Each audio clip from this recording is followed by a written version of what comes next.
Hello everyone, welcome to chapter 22 of CPI. In this chapter, we're going to be discussing intraday market conditions. We will learn about the different conditions and variables that shape the intraday price action during the day, right? And then we're going to see that how we can adapt to those different structural frameworks for better execution and decision making process. Now we know that before we could dive into our setup and entry models, it's crucial for us to understand and know the market conditions that we are working with. We know that intraday trading isn't just about finding our entry model on the lower time frame and taking a trade and executing it straight away. Instead, it's about recognizing the underlying conditions of the market at any given moment in time and seeing whether those conditions suits our objectives or not. There could either be high probability conditions in which you should be looking for trades, and maybe the conditions aren't right and they are low probability, and in that case you'd avoid trading at all. And in this chapter, we'll discuss all of those conditions, what they are, how are they influenced, and what's their impact on our execution throughout the day. And most importantly, we're going to discuss how you're going to classify and differentiate those different conditions from each other in the most objective and mechanical manner possible. Now, let's move on to the next slide and let's break down the concept of probabilities in trading.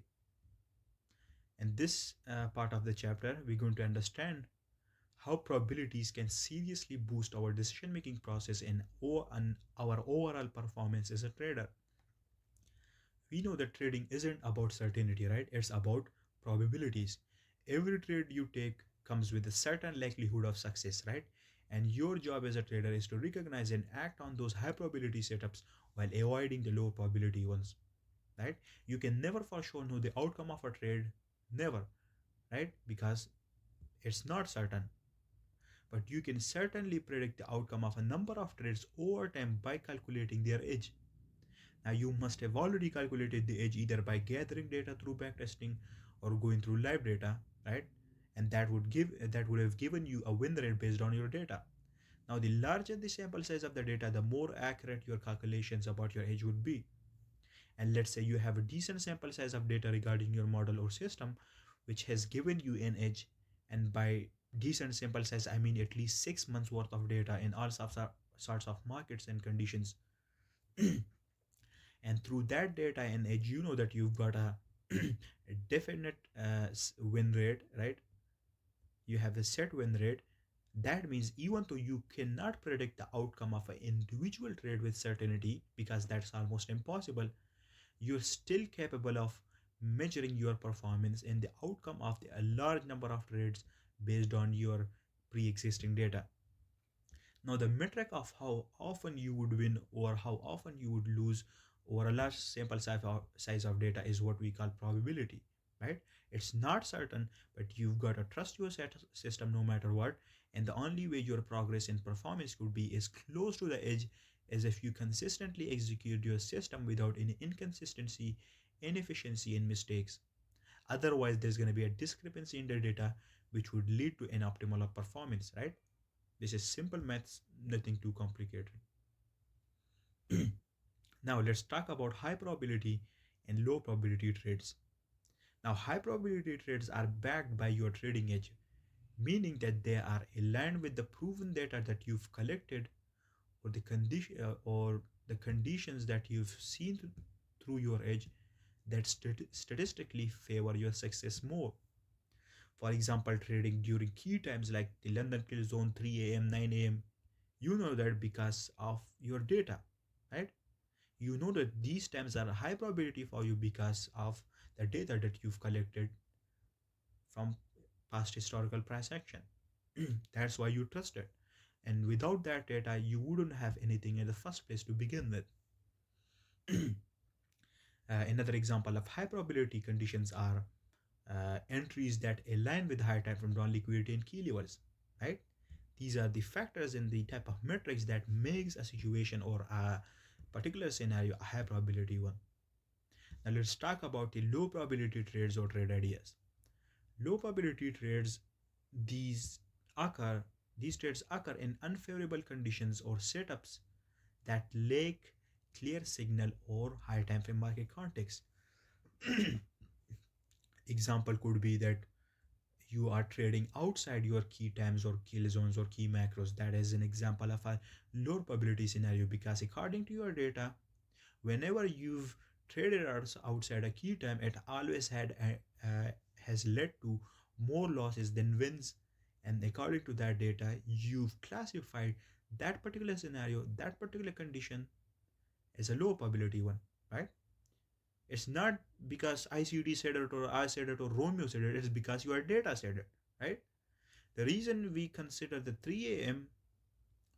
Time window during the day is a high probability time is because the data that we've collected, right, or the data that all of us have collected over years among across different instruments and pairs have shown us that during the 3 a.m. it's a good time for CRT to be purged or a key level to be tested, or for us to have a clear reaction of a key level and expansions to occur or a reversal to occur, right? And that way we can use that fact, not fact, that data, that statistical figure, and our in our side, by actually trading within that particular time and classifying it as a high probability within our system, right? This is how probabilistic scenarios are classified and derived in the first place by the data that we've collected. Now, an example of a lower probability scenario would be taking a random trade outside your strategy, which might have been driven by emotion or over trading or any other mistake. That is a lower probability trade example. And as I said before, all of this is proven by your data, because what your data shows is that if you trade during these conditions or time, then you would lose more often than you would win. And by trusting that data, you would stay out of the market at that particular time, right? And stay risk off and protect your capital instead of doing anything stupid. Now let's talk about the importance of probabilities. Now we know that understanding probabilities allows us to shift our focus from quantity to quality, right? We know that it's not about taking more trades, it's taking the right ones. First of all, avoiding low probability trades not only helps us protect our capital, but it also keeps us focused on the setups which have a higher chance of success, or the setups that have the odds in our favor. Second of all, second, that second thing is that knowing when the odds are in our favor allows us to trade with confidence and clarity, right? And on the other side, when you recognize these poor conditions, it helps you avoid unnecessary risk. The third thing is that by sticking to high probability trades, you create a more predictable and a stable equity curve over time that is going to resemble to the equity curve from the data that you've collected, right? Which means there's not going to be any discrepancy between your execution and your model's performance, which is classified or which is deemed as optimal performance. Now, the likelihood of success in any trade is influenced by several factors. Number one, market conditions, right? We know the trending market often present higher probability setup compared to ranging or consolidation conditions, right? Because after all, our objective is to position ourselves in expansions, in either daily range expansions, if we are intraday trading, or in terms of swing trading, we are trying to position ourselves in weekly range expansions. That means that the market would be in our favor, or the odds of success would be in our favor if we are trading in a trending market, right? We know that periods like kill zones or after key news release events, they tend to offer better opportunities as compared to consolidation or ranging conditions. The second thing is the consistency in price action, right? Clean and predictable price movements, such as respecting key levels, following candle ranges, and the overall higher time frame trend, signal high probability trading days, right? That is consistency in price action. Now, in trading, Your edge lies in understanding and acting on probabilities. And by focusing on high probability setups and avoiding low probability trades, you're not only improving your decision making process, but it also creates a more consistent and suitable trading approach for you. Right? It makes it more simpler for you by removing the low probability scenarios and conditions by not trading them at all. Now keep in mind, sometimes the best trade is no trade at all, right? And in trading, your objective is to let probabilities guide your decision, and you'll see the difference in your performance over time by following those guidelines, protocols, and principles. Now, obviously, most of you don't have enough data to define your probabilistic scenarios for your system. That's why instead of you collecting any data, which in my opinion is recommended for you instead of blindly believing in a system, I've made these protocols for you and showed you, and I've made these protocols based on my own data that I've collected throughout the years and that have defined those probabilistic conditions for me. Right? So you're welcome. Now let's move on to the next slide and let's talk about the low probability London kill zone conditions. Let's talk about it. We know that the London kill zone provides good opportunities, but also at the same time we are aware of the fact that not every day is ideal, right?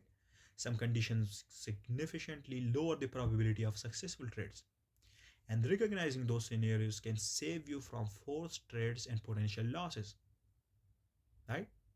Now let's talk about some key conditions you should avoid in my recommendation if you want to avoid low probability trades.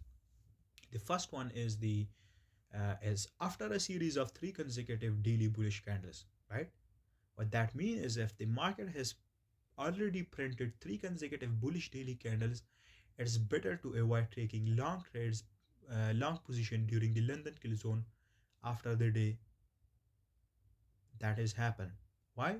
Because the probability of a reversal or consolidation increases after we have an extended swing in the form of price printing three consecutive bullish daily candles, right?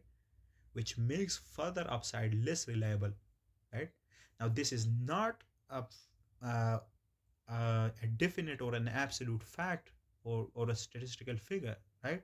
It's just a protocol for me, which tells me that I need to be more vigilant and more conscious and aware of the fact that maybe I should lower my risk on this particular day and this side of particular condition, or maybe if I have enough data to back it up that it's almost better to avoid taking trades at all, then based on that data I would just follow this protocol and guideline and not take any trades at all, right? Now the second protocol is that after a series of three consecutive daily bearish candles you're going to avoid short position or short trades, because the after three consecutive daily bearish candles the market might start to retrace or consolidate, which will reduce the effectiveness of a bearish setup. Now, it doesn't mean that the market will always work in that way, because as I said earlier, this is not certain or absolute. Sometimes you will see that the market leaves you behind because you stayed away because of these protocols, but that doesn't mean you missed out, because in the grand scheme of things, according to your data, it was a better decision for you, because that might reinforce bad habits into you. And you might start taking trades in those conditions, which would lead you to more losses, because according to your data that you collected, it suggested that you shouldn't be trading in these sort of conditions, right? What you need to put in your mind is that nothing is certain or black and white, right? All of this comes in the gray area, right? Even if your data suggests these conditions to be low probability, doesn't mean that every single time or that out of 100 times you will be right 100 times, right? No, fuck no. That's not how this works. What matters is that you need to be right more often than not, which means if you are right even 55 times out of 100 and the rest of times the times you mismove, it would still be deemed low probability conditions because of the data, right? It's simple math. Which also means that there are going to be times where the market is going to present you an opportunity on these sort of conditions which I told you are low probability, and maybe because of that you avoided it, but still the market took that setup and it turned out to be a winner. In that case, instead of freaking out and instead of coming at me and telling me that I was wrong and I shouldn't have told you this protocol, what you need to realize and put in your mind is this is what we call probability. You can never be for sure 100% right all the time, right?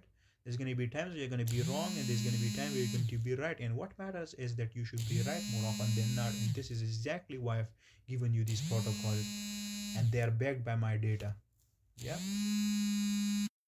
So take all of this data with a pinch of salt and test it by yourself, and don't trust it blindly because you would have doubts and you would second doubt yourself, and those sort of scenarios, right, that would always mess up with your performance and your execution, and would only lead you to inconsistency in your execution, which is something you would never want, right?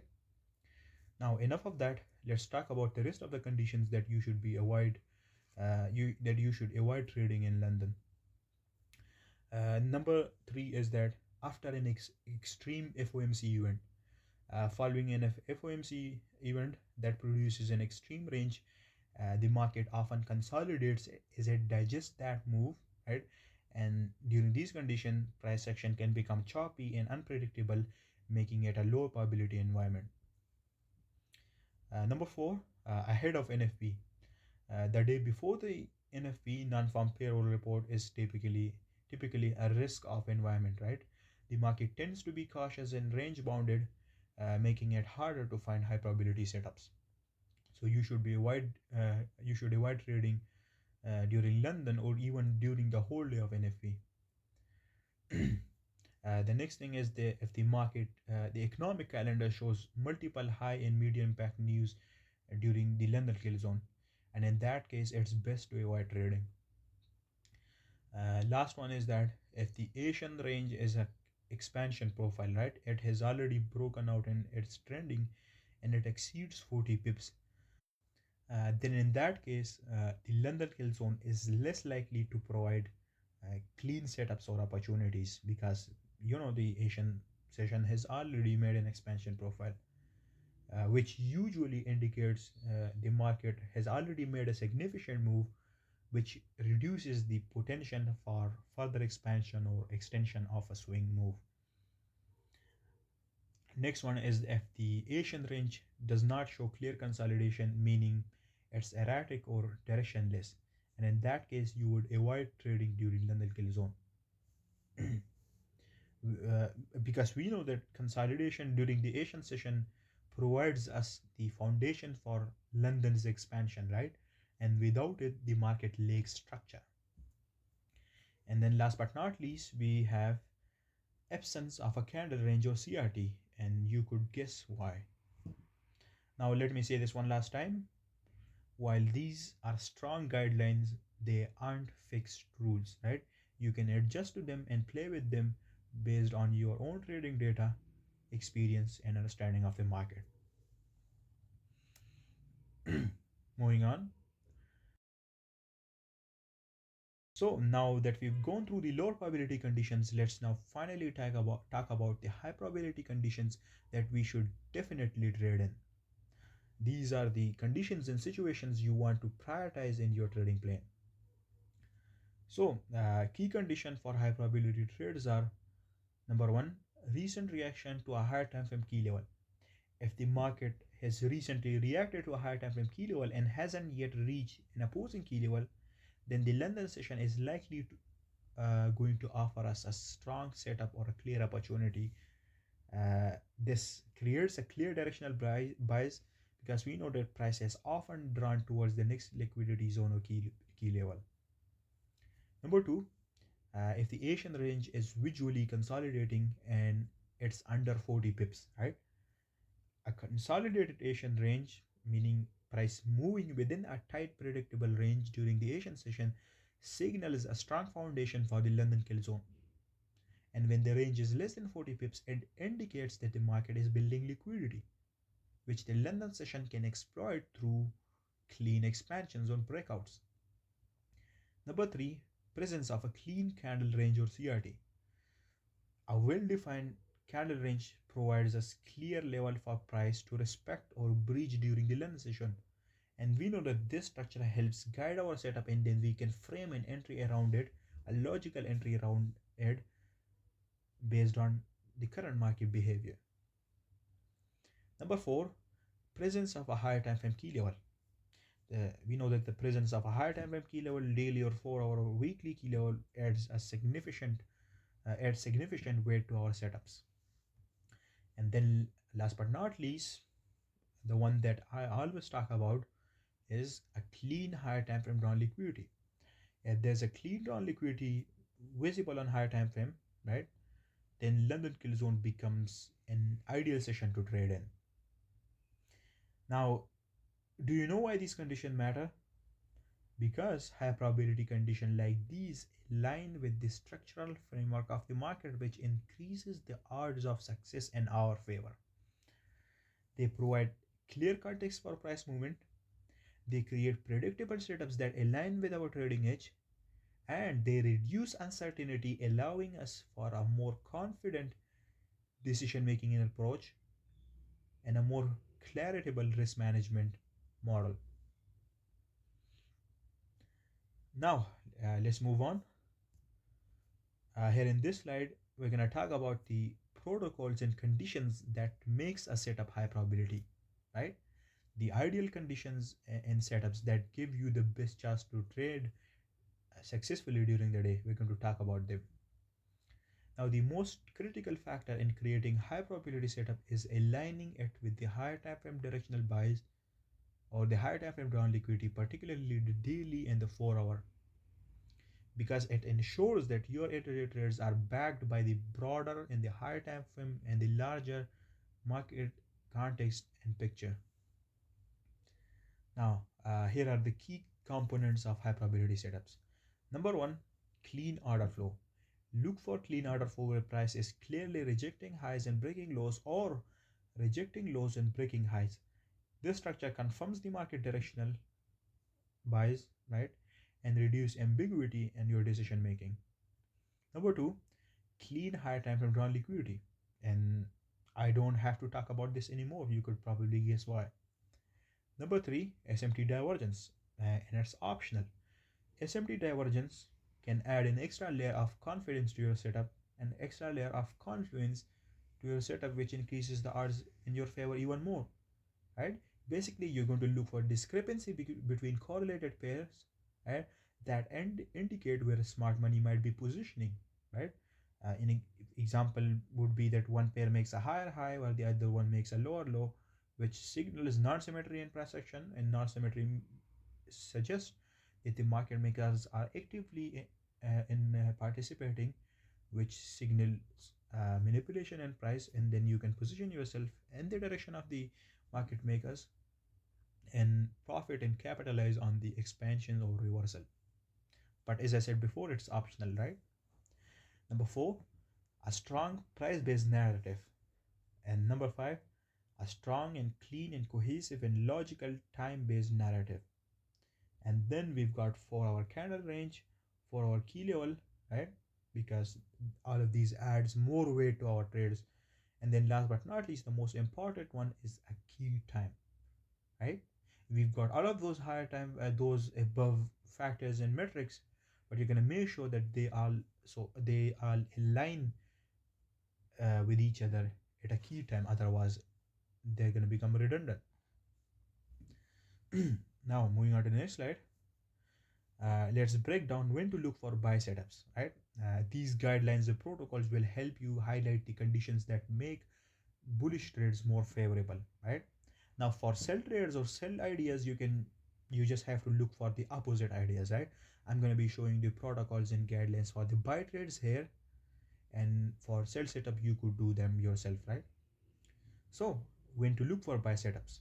To maximize the probability of success in your buy setups and long setups or buy trading ideas, it's essential that you align yourself with the market broader context, structure elements, and timing. So, here are the factors that we're going to look for. Number one, seasonally bullish periods of the year, right? We know that certain times of the year are naturally more bullish due to seasonal trends, right? And you're going to just check the seasonal chart for your respective pair or asset or instrument, and then look for buy setups or buy position setups in the bullish seasonal tendencies periods, right? And the periods where it has bullish seasonal tendency. I've already made a chapter on it, so you should watch that if you don't know what I'm talking about. Number two, when the current or next quarter is expected to be bullish, right? You're gonna do your quarterly shift analysis, and again I've made a chapter about it, so you should watch that and see whether we are expected to have a bullish or bearish quarter. And if the next quarter or the current quarter is going to be bullish based on past historical data and based on your analysis, then you're going to look for buy setups, right? And you're going to align that with your prevailing macro narrative. Number three, price reaction to a daily slash 4 hour key level. When price reacts to these key levels with bullish confirmation, it's a strong signal to consider buying on the lower time frame. Number four, a clear, unobstructed path toward drawn liquidity. The best buy setups occur when price has a clear path toward a higher time frame drawn liquidity, right? And there are no significant obstacles or resistant opposing key level in the way, right? And in those situations, the chances of a success move increases, and you can have a clean, explosive expansion move. Number three, ideal days for buy setups, right? We've got Monday, Tuesday, and Wednesday. They are generally the best days for bullish setups. Mondays establishes ranges or test key level. Tuesday then expands on Monday's movement, and Wednesday happens to be strong trending days with high value. And then we have Asian range smaller than 40 pips. A tight Asian range signal consolidation or liquidity building, setting the stage for a potential bullish expansion during the London or New Year session, right? So you need to remember that. And then when a 4 hour candle range is patched, after a candle range is patched, it marks the end of a consolidation period, and we then starts a expansion. And then last but not least, at key times of the day, and you know what those key times are, and if you don't know, then you should watch the time chapter that I had made. Right here you can see an intraday setup. On the left hand side we've got the 4 hour time frame, and on the right we've got the 15-minute time frame. You can see based on our high time frame daily and weekly analysis, we've determined that our drawn liquidity and our directional buys is higher, right? You can see this high right here, which is our high time frame drawn liquidity. And now our objective on the 4 hour time frame is to first of all build that time and price based narrative. And based on time based narrative in weekly profile, you can see that Monday formed a range, not a range, but it basically formed a low, a swing low, just above this rejection block, this key level. And then what happened on Tuesday is that we came down lower, took out that Monday's low, right, and tested that rejection block with this particular candle. Now this candle is the 5 a.m. candle, and that leads us to believing that it's going to be a high probability CRT as well, because not only it has taken out a swing low or in a major liquidity, and it also has tested a key level at a key time, and our drawn liquidity is high. So now for us to frame a setup there, what we're going to do is we're going to wait for that candle range low to be purchased at a key time during the London kill zone, maybe during the 9 a.m. Time window, or the 11 a.m. time window during the close kill zone. And then we're going to frame a setup and target the candle range high, and eventually the drawn liquidity higher. And you can see that's exactly what happened. Price took out the candle range low, and after that you had a model 1 entry there in the form of price closing above that down close candle, which took out the liquidity below the candle range. And after price closing above it, it turned into an order block. Price then tested that order block and then expanded higher. This is how you're going to frame a setup, and you're going to classify probabilistic scenarios and conditions based on the protocols, guidelines, and principles that I have given you. This is an example. Now for more examples, you can watch the trade breakdowns, right?